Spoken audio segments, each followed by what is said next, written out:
to a story that could redraw the global trade map. After years of stop start negotiation, India and the European Union are finally picking up the pace on a trade deal that many are calling the mother of all agreements.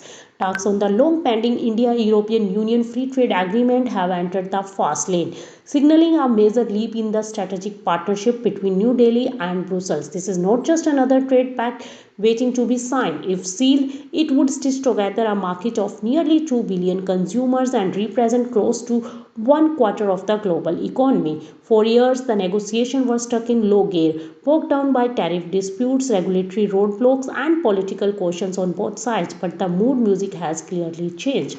With global supply chains under strain and economic alliances being reshuffled, India and the European Union appear ready to strike while the iron is hot. The proposed deal is expected to cut tariffs, open doors for goods and services, unlock fresh investment flows, and deepen cooperation in areas like manufacturing, clean energy, technology, and critical supply chain.